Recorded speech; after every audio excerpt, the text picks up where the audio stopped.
त्या वैतरणी नदीपासून पुढं आहे आणि त्या वैतरणी नदीपासून यमलोकाची नगरी म्हणजे थोडक्यात आता इथून यमलोकाची नगरी 99,000 योजन आहे आणि तिथून पुढं चित्रगुप्ताची नगरी 70 योजन आहे. ते म्हणा मला हे योजन फ्युजन काही कळत नाही आम्हाला, किलोमीटरात सांगा ना. आता किलोमीटरचा हिशोब तुम्ही घरी जाऊन करा, फक्त किलोमीटर किती किती बसतं सांगतो. एक योजन म्हणजे 12 किलोमीटर, म्हणजे आता 99,000 योजन म्हणजे किती इथं नको उद्या सांगा. विठाला विठाला विठाला 12 महिन्यापर्यंत त्याला प्रवास अशा प्रकारचा करावा लागतो. मग त्या 12 महिन्यामध्ये तुम्ही म्हणाल मला तो प्रवास कसा होतो. तुम्ही त्यांच्या नावाने जर इथं उदक प्रदान, पिंड प्रदान, ज्ञानदान, अन्नदान, वस्त्रदान जर तुम्ही केलं की त्यांना रस्त्यात कोणत्याही प्रकारचं यमदूत त्रास देत नाही. त्यासाठी तुकाराम महाराजांचं प्रमाण सांगून गेलो, करा हरिभक्ती कोणाहीसाठी करा, परलोकी येईल आणि सोडविल यमा. हे बघा यमापासून या. यम यम म्हणजे काय आपला सासरा नाही. यम म्हणजे ते रस्त्याला ज्यावेळेस एखादा कुकर्म केलेला असता, तुम्हाला आता ऐक सांगतो, ऐका बारकावा सांगतो. जो आपल्या जीवनामध्ये दारू पितो आणि आपल्या जीवनामध्ये मांसाहार करतो, त्यांचे आईवडील जर स्वर्गात गेले, परत ऐका बरं का, जेऊरकर हे कोणतेच बुवा सांगणार नाही, सचिन भाऊ. इथून आपण आपले आईवडील किंवा पूर्वज, जसं तुकाराम महाराज सांगतात, आजा मेला पंजा मेला देखत देखत नातू, हे आपण जे म्हणतो ना, तो हे प्रमाण आता तुम्ही लावून घ्या, सगळं ऐकणार. आजा मेला पंजा मेला बाप मसना गेला देखत देखत नातू पंतू तोही तैसा झाला. हे जसं तुकाराम महाराजांचे गेले की नाही वंशावळ, तसं आपले अनेक वंशावळ गेलेली असते. हे ज्यावेळेस आपण 10व्याला बसतो की नाही नाशिकला, आपण नाशिकला गेलो होतो काय, हा मग तिथं ते पहिल्यापासून सांगतात आपलं कोण वंश होतं, इथं कोण कोण येऊन गेले काय काय. मग ते जे वंशावळ आहे आणि त्यांच्या वंशाच्या नंतर जर आपण मदिरापान आणि मांसाहार जर केलं आणि ते जर स्वर्गात किंवा वैकुंठात गेले असतील योगेश बुवा, तर जर त्यांच्या पाठीमागे मुलं असेल, नातू असेल, कोणी असेल आणि ते जर हे कुकर्म करत असेल तर नरकात येऊन पडतात, असं गरुड पुराण सांगतंय. विठाला विठाला विठाला. मग तुम्ही म्हणाल महाराज आमच्या जीवनामध्ये लई दुःख आहे हो, आमचे पोरं आमच्याशी नीट बोलत नाही, आमच्या सुना नीट वागत नाही, आमची मुलं भांडणं करतात, आम्ही जिथं संबंध करतो मुलं मुलीचं ते समधीन ते पण आमच्याशी भांडणं करतात, मग आमच्या जीवनात लयच दुःख आहे हो, आम्ही काय करावं. काहीच करू नका, सगळ्यात सोपा उपाय सांगतो, फुकट कोणी सांगणार नाही, ऐकून जास तुम्हाला सांगतो की आपल्या जीवनामध्ये दुःख होण्याचं जे कारण आहे त्याचं महत्त्वाचं मुख्य कारण आहे ते म्हणजे पितृदोष. कोणतं? पितृदोष. आपण आई वडील गेल्यानंतर त्यांचे कितीतरी करोडो लाखो रुपयाची इस्टेटवर आपण जगतो आणि त्यांच्यासाठी आपण ते राहावा करत नाही. मुंबईमध्ये घडलेली घटना आहे, मला 10व्याच्या दिवशी मला एवढे एकर पाहिजे आणि त्याला 10व्याच्या दिवशी भांडणं झाले भावामध्ये. सचिन भाऊ 10व्याच्या दिवशी पाहिजे मला, 10 एकर शेती आहेत म्हणे आणि 3च भाऊ होते, 1 एकर कोणाला द्यायचा, 1 एकरवर 10व्याच्या दिवशी चप्पी करायचं दिलं सोडून आणि एकमेकाचे डोकं फोडीत बसले. एवढी लाखोची करोडची इस्टेट ते आपल्या नावावर सोडून देतात आणि आपण त्यांचा 10वा 13वा वर्ष श्राद्ध न करता जर भांडण करत असू तर आपल्यासारखं फुटक्या कापळाचं आणि आपल्यासारखं पांढऱ्या पायाच्या जगात दुसरं कोण नाही. विठाला विठाला विठाला. तुम्ही म्हणा मग हे पितृदोष कशाने जाईल. हे बघा, ज्यांना आई वडील गेल्याची तारीख माहीत नसते ना, आता पुढं श्रावण संपला की भाद्रपद महिना लागतो ना, त्या भाद्रपद महिन्यात सर्व पितृ अमावस्या, भाद्रपद महिन्यात येते ना, बरोबर ना दादा. ज्याला आपले वडील यांची तारीख माहीत नाही, ज्यांना आपल्या आईंची तारीख माहीत नाही, त्यांनी सर्व पितृ अमावस्याला जेवू घाला, ते तिथपर्यंत पोचतं. तुम्ही म्हणाल महाराज का हो, आम्ही इथं जेवू घालतो ते तिथं कसं. काही लई दलिंदर जन्माला आले तो आपल्या समाजामध्ये, आपल्या महाराष्ट्रात, आपल्या भारतात. ते म्हणतात तुम्ही ना देवपूजा करू नका, तुम्ही ना गंध लावू नका. आता एक संघटना निर्माण झाली तात्या, तुम्ही तुळशीला पाणी घालू नका, लग्न केल्यावर मंगळसूत्र, लई बिन मंगळसूत्राच्या फिरतात. तुम्ही मुंबईला पुण्याला जा, नवरा करून बिन मंगळसूत्राचं फिरतात. काही ते दलिंदर जात म्हणते तुम्ही कुंकू लावू नका. मला सांगा, जर कुंकूच लावला नाही म्हणजे गाडीला जर बोर्डच नसला नाही, आपण आता बोलताना गेलो आणि तिथं गाडीला जर बोर्डच नसला, बापू महाराज त्या गाडीला बोर्डच नसला, आपण काय समजायचं, कोलवाडी आहे का नाही, नाही नाही नाही नाही नाही, नांदगाव दिसते का नाही, आर नाही नाही नाही, बोर्डच नसल्यावर गाडी कशाने ओळखू यायची. म्हणते असल्या दलिंदरान खरपाटाचं ऐकू नका महाराज, शास्त्र काय सांगतं ते ऐका महाराज. तुकोबाराय सांगतात आपल्या आईवडिलांची जर आपल्या जीवनात जर सेवा घडली ना, तुका म्हणे पितृ आशीर्वाद देती आणि कल्याण इच्छिती त्यांचे सदा. जर त्यांच्या नावाने तात्या, जर त्यांच्या नावाने जर आपण पिंडदान, अन्नदान, वस्त्रदान जर घातलं नाही तर ते आपल्या नावाने बोट मोडतात. तुकोबाराय सांगतात कटाकाटा करीती पितर चार पुत्र झाला, वंशधुराचार पुत्र झाला. कटाकाचे करीती पितर वंशधुराचार वंशधुराचार कटाकाचे करीती पितर वंशी दुराचार पुत्र झाला, वंशी दुराचार पुत्र झाला, वंशी दुराचार पुत्र झाला. वाह, काय भाषा आहे तुकाराम महाराजांची. कटा त्याचे करीती पितर वंशी दुराचारी पुत्र झाला. आपल्या नावाने ते बोट मोडतात, म्हणून त्यांच्या नावाने आपल्याकडून हे जे कर्म आहेत ना महाराज सुरुवातीत ते झालं पाहिजे. मी जाधव परिवारांना द्यावे तेवढे धन्यवाद थोडे आहेत महाराज. त्यांच्या 4 मुलं मिळून हे अशा प्रकारचं त्यांच्या नावाने हे अन्नदान आहेत, वस्त्रदान आहेत, आता यानंतर अन्नदान आहेत, आता कोणी टोपी टावेल देतं त्याला वस्त्रदान म्हणायचं, आता हे जे चाललंय ते कीर्तन त्याला ज्ञानदान म्हणायचं. हे दानाचंच काम आहेत बा, त्यांच्याकडनं घडतंय ना. भले ते ह्या मंडळीने आपण पैसे देऊन या ठिकाणी बोलवलेत, पण हे ते दान करतायत, हे सगळ्यात महत्त्वाची गोष्ट आहे. मग काही जण म्हणतील महाराज का आम्ही ब्राह्मणाकडून पूजा करून घेऊ, आम्ही ते अशा प्रकारचं ते दान धर्म करून टाकू. हे मध्येच 8 तास कशाला, हे कीर्तनाचं 2 तास आम्ही उगत कशाला बोर व्हायचं, मस्त आपलं जेवण करायचं निघून जायचं. 12 महिने तेच चाललंय ना, खावानं पिवानं लेवानं गटारीत लोळवानं, ह्याच्यापेक्षा दुसरं काय चाललंय महाराज आपलं? काही नाही चाललंय महाराज. तुम्ही म्हणा मग हे कीर्तन काय ऐकायचं? आता त्याचं उत्तर ऐका. आम्ही त्यांच्या नावाने विधी केली की नाही, पण मग ती विधी करून आता हे मध्ये 2 तासात आडफाटक आहे. त्याचं उत्तर असं आहे, आदरणीय गाखमूर्ती बाबा सांगत असतात, आता आपण जे बाकीची जी केली ना पूजा करणं, याला म्हणतात ते पूजेमध्ये म्हटले जाणार जे मंत्र आहेत, ब्रह्मार्पणम ब्रह्मवीर ब्रह्माग्नो ब्रह्मणौतम ब्रह्मैव तेन गंतव्यम ब्रह्मकर्म समाधिना ओम सहना भवतु सहन भुनक्तु स वीर्यं करवावहे तेजस्विनावृतमस्तु मा विद्विषावहे ओम शांती शांती शांती. सुरुवातीला एक श्लोक म्हणतोय ब्राह्मणदेव वक्रतुंड महाकाय सूर्यकोटी समप्रभ निर्विघ्नं कुरुदेव सर्व कार्य सुसर्वदा. हे मंत्र आहेत. मग हे मंत्र म्हणत असताना आपल्याकडनं आता हे जे म्हटले जातात त्याला मंत्र म्हणायचं, आणि जी केली जाते की नाही क्रिया ते म्हणतात गंध लावा, डोळ्याला पाणी लावा. आता एका जणाला ब्राह्मणदेवाने सांगितलं डोळ्याला पाणी लावा, मग त्याने आपल्या डोळ्याला पाणी लावलं पाहिजे नाही, त्या तांब्यातलं पाणी ब्राह्मणदेवाच्या डोळ्याला लावित बसतं. तसं नसतं. डोळ्याला पाणी लावा म्हणजे आपल्या डोळ्याला पाणी लावा, गंध लावा म्हणजे देवाला गंध लावा. काही करीत आहेत महाराज उरफाट, आणि मग म्हणतात मला लईच कंबर दुखती, तू कंबर नाही तुला आपलं सगळं मोडलं पाहिजे. आता काय सांगा, शास्त्र बघित नाही आपण, पाळीत नाही महाराज. हे जे दुःख भोगतोय ना त्याचं कारण आहे आपण अशास्त्रप्रमाणे जे खाऊ नये ते खातो, जे पिऊ नये ते पितो, जेथे जाऊ नये तिथे जातो, म्हणून आपल्या जीवनामध्ये दुःख पदरात पडतं, याच्यात पिळभर मात्र संशय नाही. पण तुम्ही म्हणाल महाराज आम्हाला ते उत्तर सांगा ना. तुम्ही सांगणार होते कोणतं, की आपल्या जीवनामध्ये अशा प्रकारचं ते मंत्र म्हटलं की जे क्रिया केली जाते की नाही, गंध लावा, अगरबत्ती लावा, नैवेद्यम समर्पयामी, धूपम समर्पयामी, हे जे आहेत हे तंत्र आहेत. केले जाणारे म्हटले जाणारे मंत्र आणि क्रिया केली त्याला तंत्र म्हणतात.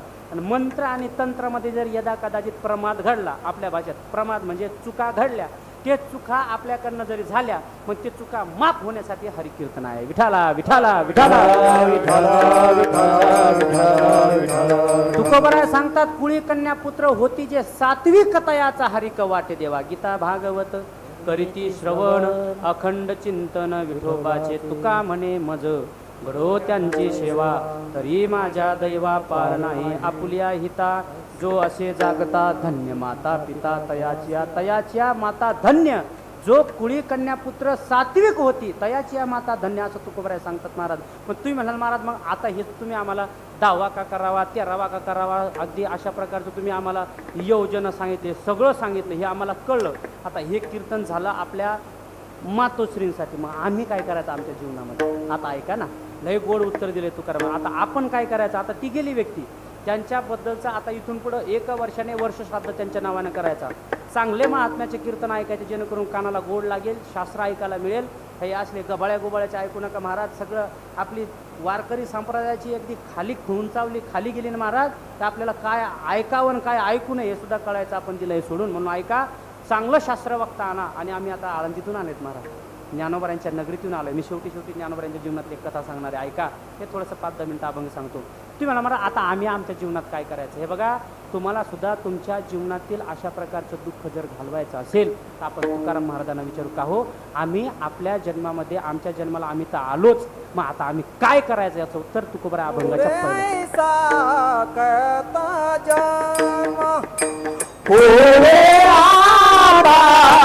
कैसा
तुकाराम महाराज आपल्याला सांगतात की तुम्ही एक काम करा, पुढे आता कैसा जन्म ऐसा श्रम वारेसा, ऐसा श्रम वारेसा, पुढे जन्म आता कैसा. वा, काय तुकोबराय बोलतात मला. ते म्हणतात आता आपल्याला हा जन्म, आपल्याला हा नरदेह मिळालेला आहे. आता जो दिसतोय ना तो नरदेह आपल्याला मिळालेला आहे आता. हा, पण मग आता त्याची वेलीवाट कशी लावची हे आपल्या हातात आहे महाराज. नरदेह 83,99,999 जन्म घेतल्यानंतर हा नरदेह मिळतो मला. नरदेह दुर्लभ जाना, शतवर्षाची गणना, त्यामध्ये दुःख यातना, तुम्ही आठवा मधुस. तुम्ही वासुदेव वासुदेव म्हणा, तुम्ही वासुदेव वासुदेव म्हणा, तुम्ही वासुदेव वासुदेव म्हणा, तुम्ही वासुदेव वासुदेव म्हणा, तुम्ही वासुदेव वासुदेव म्हणा, वासुदेव वासुदेव म्हणा, वाजलं वासुदेव वासुदेव म्हणा, तुम्ही वासुदेव वासुदेव म्हणा, तुम्ही आठवा मधुसूदना, तुम्ही आठवा मधुसूदना, आठवा मधुसूदना, तुम्ही आठवा मधुसूदना, तुम्ही वासुदेव वासुदेव म्हणा, वासुदेव वासुदेव म्हणा, वासुदेव वासुदेव म्हणा, वासुदेव वासुदेव म्हणा, वासुदेव वासुदेव म्हणा, तुम्ही वासुदेव वासुदेव म्हणा, तुम्ही वासुदेव वासुदेव म्हणा, तुम्ही वासुदेव वासुदेव म्हणा.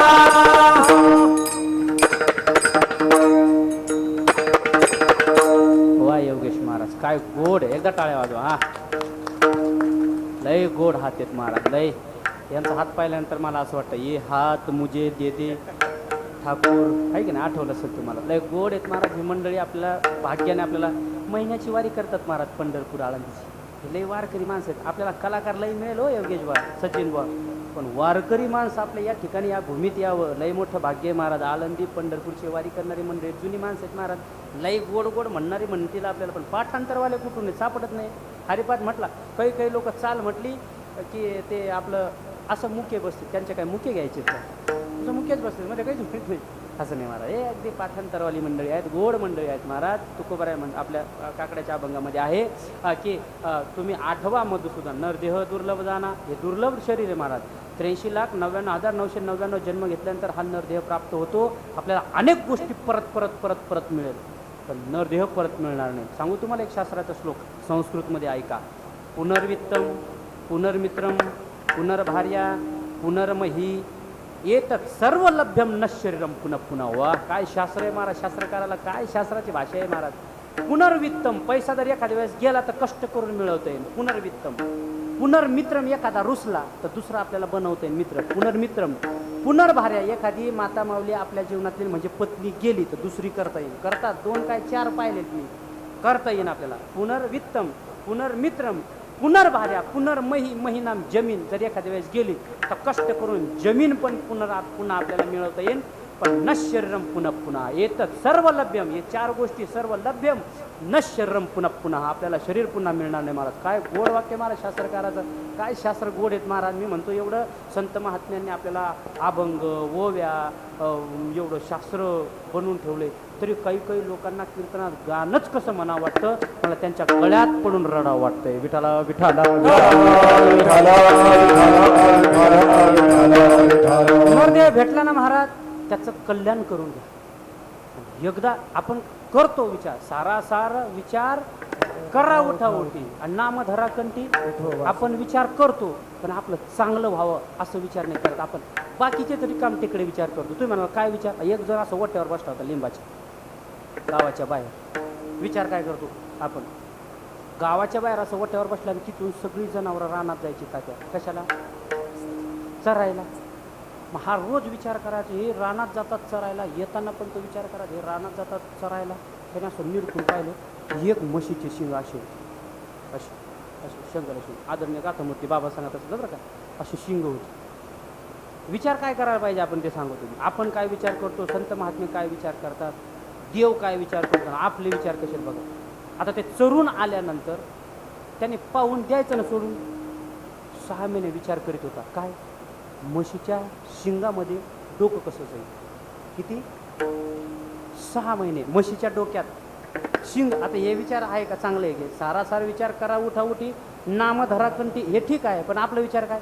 म्हशीच्या शिंगात डोकं कसं जाईल. डोकं कसं जाईल.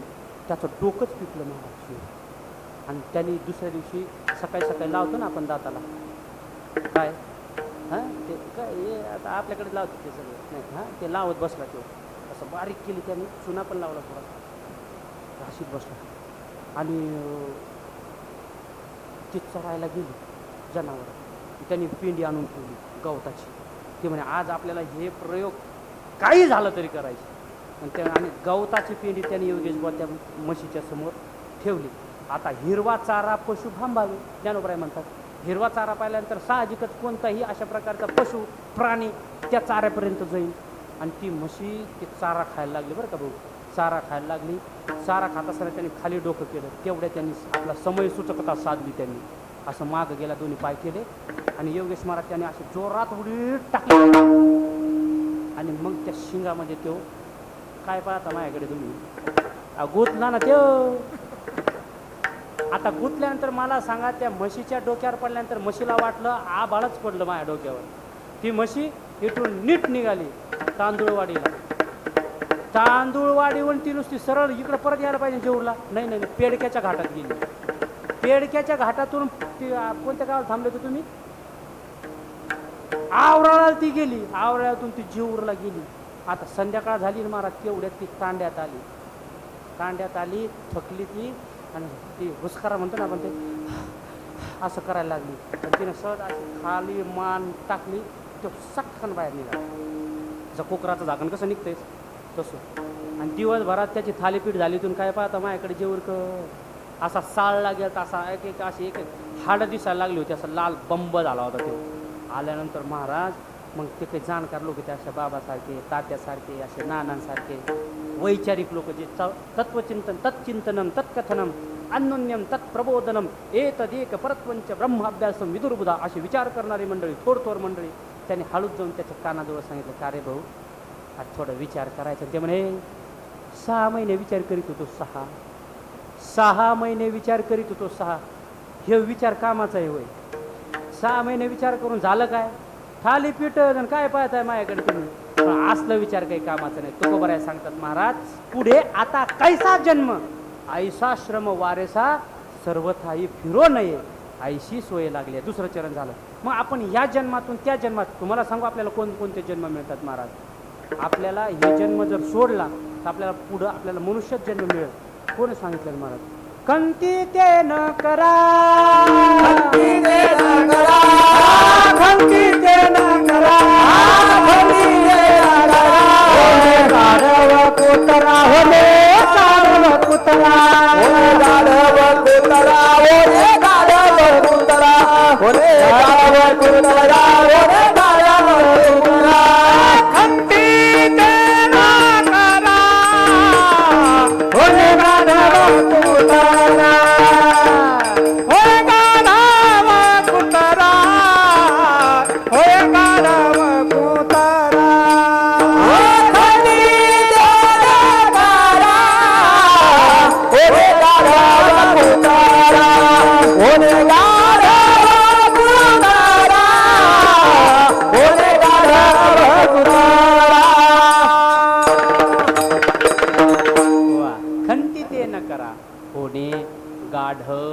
कुत्रा तुकाराम महाराजांची भाषा आहे, ही काही माझी राठोड महाराजांची भाषा नाही. महाराज तुकाराम महाराज म्हणतात, तुम्ही विचारच करू नका, जर तुम्ही तुमच्या जीवनात वाकडा पाय पडला खंती ते न करा, होणे गाढव कुत्रा. आपल्याला गाढव कुत्रेन डुकरेन ह्या जन्मात जावं लागतं. म्हणून या जन्मात आल्यानंतर एकच काम का, आता श्रावण मास चालू आहे महाराज, वा शंकरजींचं मस्त भजन करून घ्या आणि आयुष्यभर भजन करा.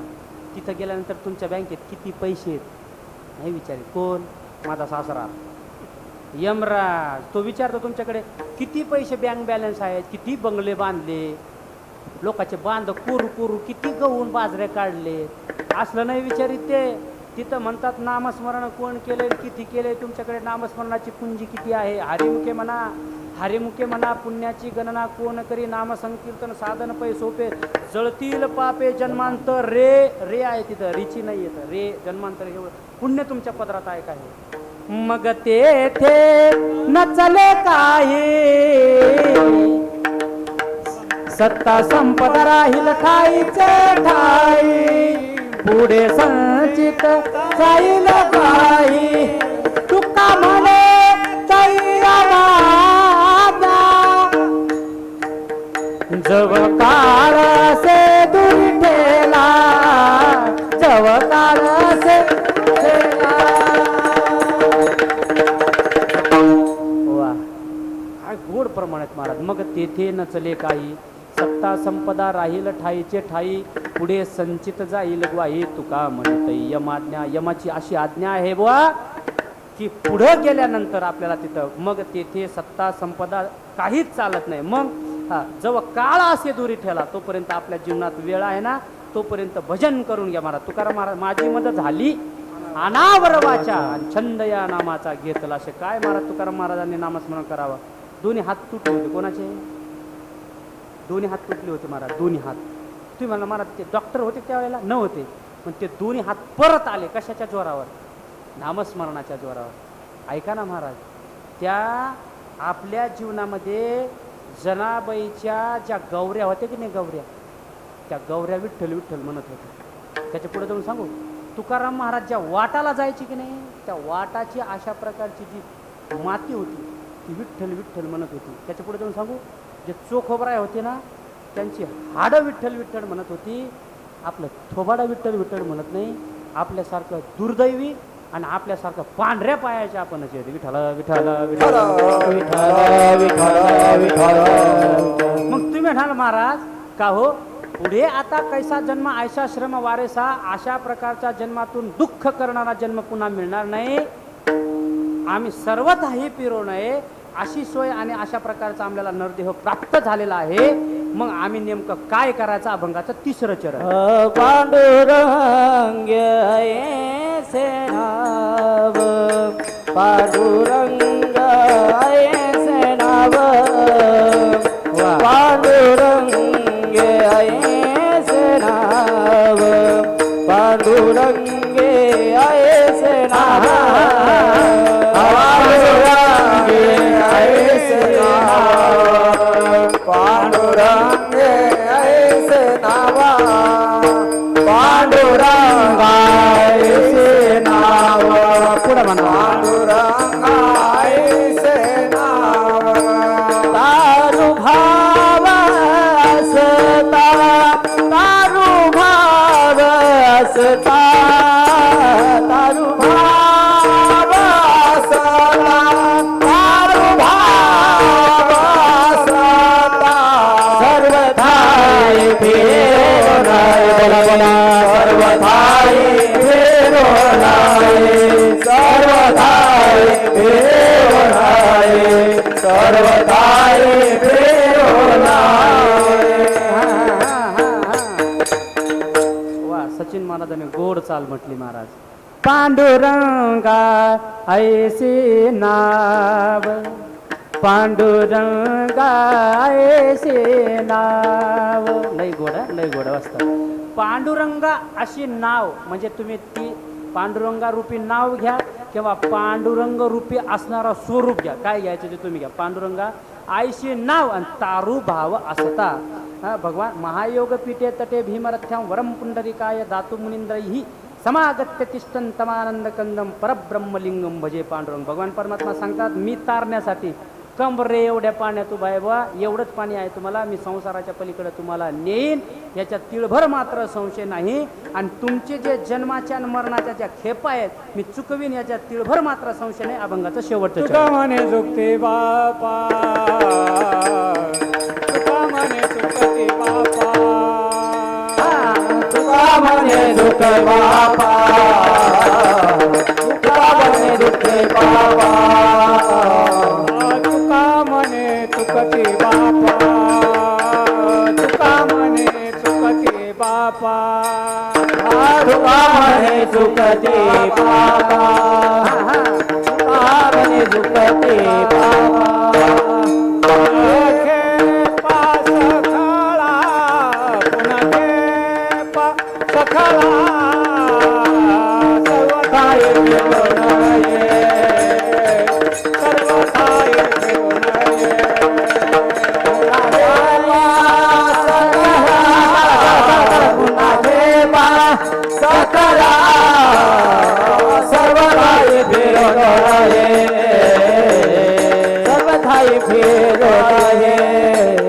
ऐसे सोय लागलिया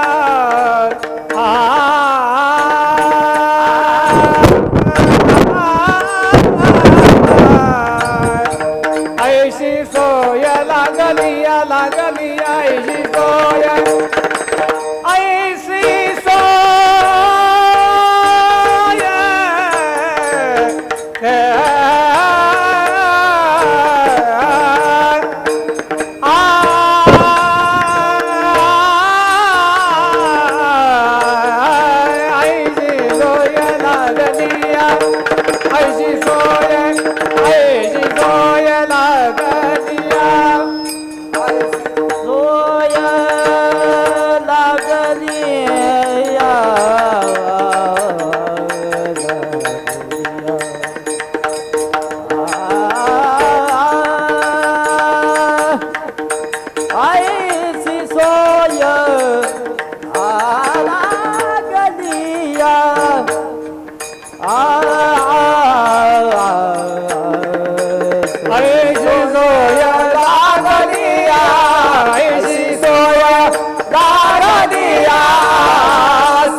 तुकोबाराय या अभंगाच्या शेवटच्या चरणामध्ये सांगतात, बोल नका बोल नका बोल नका, एक 5-10 मिनटं फक्त बोल नका, बसून घ्या ना बसून घ्या खाली. ऐका, तुकोबाराय शेवटच्या चरणामध्ये आपल्याला अशा प्रकारचं उपदेश करतात. तुका म्हणे चुकती बापा, पुन्हा खेपा सकळा, सर्व थाई फिरू नये, ऐशी सोय लागली. आपल्याला आपल्या जीवनातील दुःख दूर करायची जर असेल तर भगवान परमात्म्याची भक्ती करा. नाही आपल्या आईवडिलांच्या प्रित्यर्थ जर आपल्याला संधी मिळत असेल ना, तरीही आपण भक्तीच करा, नामस्मरण करा, कीर्तन करा, हरिकथा माऊली करा आणि गीता भागवत कीर्ती श्रवण अखंड चिंतन विठोबाचे. आपण आपल्या आईवडिलांच्या नावाने नामस्मरण करा, आईवडिलांच्या नावाने हरिकीर्तन करा, आईवडिलांच्या नावाने हरिकथा करा, गरुड पुराण करा, श्रीमद भगवद्गीता वाचा, हरिपाठ वाचा, काही जे असेल ना, जे शास्त्राला अनुसरून असेल ना, ते करा. तुकोबराय म्हणतात, तुका म्हणे चुकती बापा पुन्हा खेपा सकळा. आपल्याही खेपा चुकतील आणि ज्यांच्या नावाने ज्यांचे प्रित्यर्थ आपण अशा प्रकारचं कीर्तन करतो ना, त्यांच्याही नावाने अशा प्रकारचे आपल्या खेपा चुकतील, याच्यात तीळभद्र मात्र संशय नाही. आता तुम्ही म्हणाल, महाराज आम्ही आईच्या निमित्ताने अशा प्रकारची कीर्तन सेवा या ठिकाणी ठेवलेली आहे आणि तुम्ही त्या दिवशी बोलूनही गेले की मी त्या कीर्तनात आई सांगेन. एक 5-10 मिनटं आई काय असते सांगतो बघा. एक 5-10 मिनटं फक्त सर्वेंद्रियाचे कान करून ऐका बरं का मायबाप. आजूबाजूला बसलेले मंडळी सर्वेंद्रियाचे आत्तापर्यंत तुम्ही काय ऐकलं, काय लक्षात ठेवलं माहीत नाही, मला माहीत नाही. माता माऊली जे तरुण मंडळ आहेत, माझ्या भगिनी आहेत, लहान मुलं आहेत, सगळ्यांनी शांत चित्ताने फक्त एवढे 10 मिनटं कान देऊन ऐका बरं का मायबाप. काय असतं आपल्या जीवनामध्ये ज्यावेळेस आई आणि वडील हे 2 घटक अत्यंत महत्त्वाचे आहेत. आपल्या जीवनामध्ये आई आणि वडील हे 2 घटक अत्यंत महत्त्वाचे आहेत, अत्यंत महत्त्वाचे. तुम्ही म्हणाल महाराज काय महत्त्वाचे आहेत सांगा ना आम्हाला जरा. काय असतं, ज्यावेळेस आपल्या जीवनामध्ये आई असते त्यावेळेस ती मिळत नाही. ऐका, आई ज्यावेळेस असते त्यावेळेस त्याची किंमत कळत नाही आणि ती मातीत गेली तर आपल्याला परत मिळत नाही. कळलं का बघा. ज्यावेळेस ती असते त्यावेळेस किंमत कळत नाही, पण ज्यावेळेस ती नसते ती आपल्याला मिळत नाही. थोडा इको कमी करा. एक वेळेस तुम्हाला डोंगराच्या पलीकडे गेलेला, परत ऐका, एक वेळेस डोंगराच्या पलीकडे गेलेला सूर्य आम्हाला दुसऱ्या दिवशी दिसेल, पण मातीत गेलेली आई परत दिसणार नाही. मातीत. आता मला सांगा, हे आपण आता जाधव परिवार आहे, त्यांना 4 मुलं आहेत, मातोश्रींना 4 मुली आहेत. आता मला सांगा, यांच्या जीवनातून ते आईवडील गेल्यानंतर हे किती रडल्यानंतर त्यांना आता आईवडील मिळेल. एक प्रसंग सांगतो ऐका. किती आता ते रडले आणि काही जरी केलं तर मिळेल का? नाही मिळणार. मला सांगा, या जगतामध्ये सगळ्यात जास्त प्रेम करणारी जर कोण असेल ना तर ती आई असते. अहो, बाहेरचं इस्टेट आणि पैसा पाहून प्रेम करणाऱ्या मुली आणि बायका आपल्याला परत मिळतील महाराज, पण 9 महिने 9 दिवस पोटात गोळा वागवते. आपल्याला पाहिलेलं पण नसतं. हा आंधळा होईल, खुळा होईल, बैरा होईल का लंगडा होईल, आणि ती जी आपल्यावर प्रेम करते ती असते. त्याला म्हणायचं आहे. ऐका ना, ज्ञानेश्वर महाराजांच्या जीवनामध्ये असंच एक घटना घडली. काय झालं? काही नाही झालं महाराज. ज्यावेळेस शास्त्रपंडितांनी तिथल्या ब्राह्मणांनी सांगितलं की तुमच्या आईवडिलांना ज्यावेळेस देहांत प्रायश्चित्त त्यांनी घेतलं तेव्हाच तुम्हाला आम्ही अशा प्रकारचं समाजात घेऊ. योगेश महाराज, तेव्हाच आम्ही तुम्हाला अशा प्रकारचं समाजात घेऊ. आईवडिलांनी असा विचार केला, आपल्या मुलांना जर आता समाजात घ्यायचा असेल तर आपल्याला मरावं लागेल. आणि आईवडिलांनी अशा प्रकारचं ठरवलं की आपल्याला आता देहांत प्रायश्चित्त घ्यायचं आहे.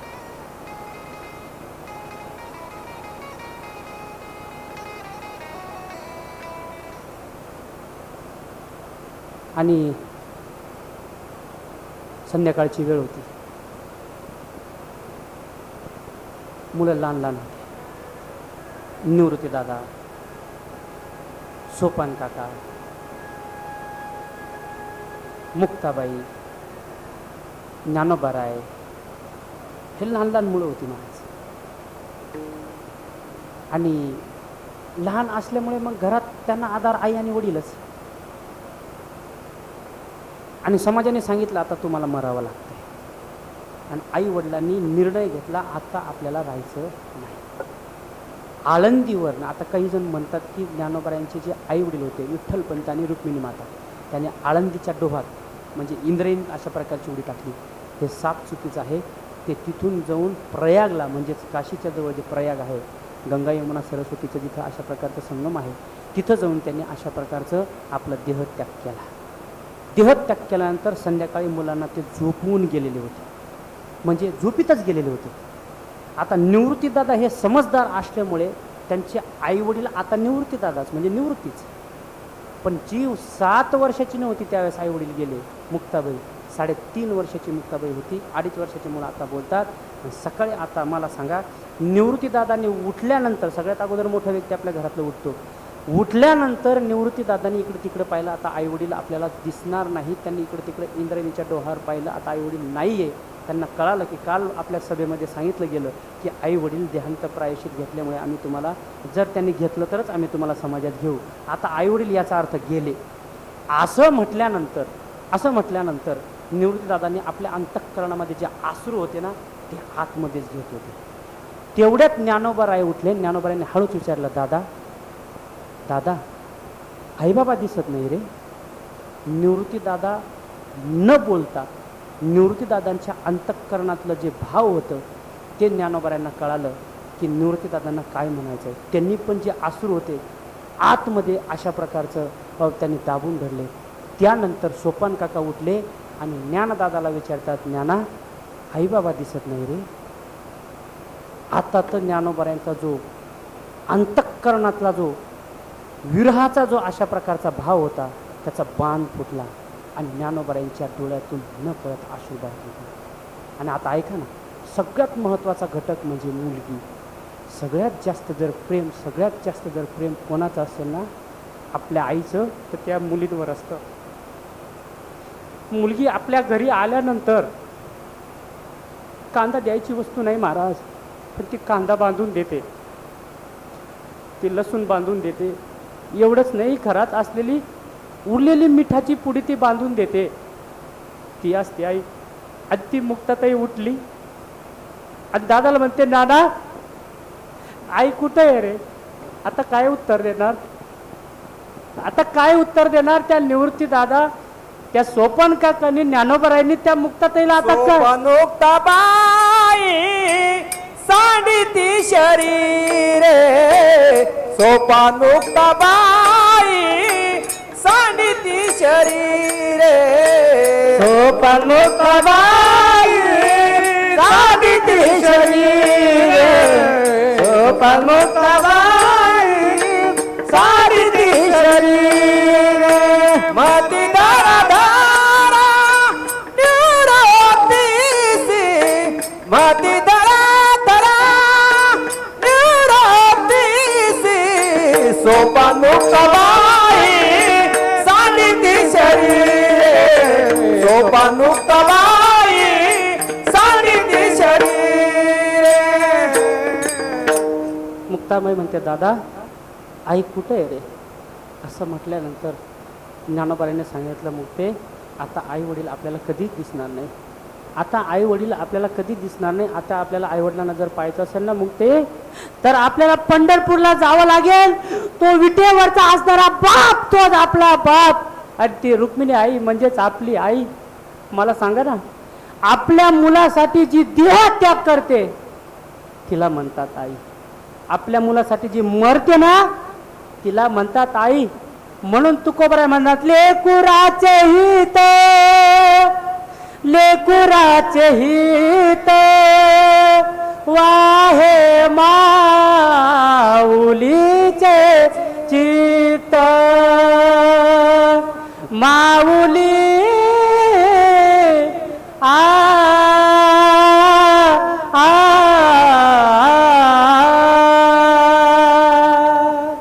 आपल्या मुलासाठी देहत्याग करणारी ती आई आज या आपल्या जाधव परिवारातून निघून गेलेला आहे. ज्ञानोबारांनी तुकोबारांनी पांडुरंग परमात्म्याने त्या माता माऊलीला आपल्या पायाजवळ जागा द्यावी अशा प्रकारची सदिच्छा या ठिकाणी व्यक्त करतो आणि माझ्या कीर्तन सेवेला या ठिकाणी पूर्णविराम देतो. ज्ञानेश्वर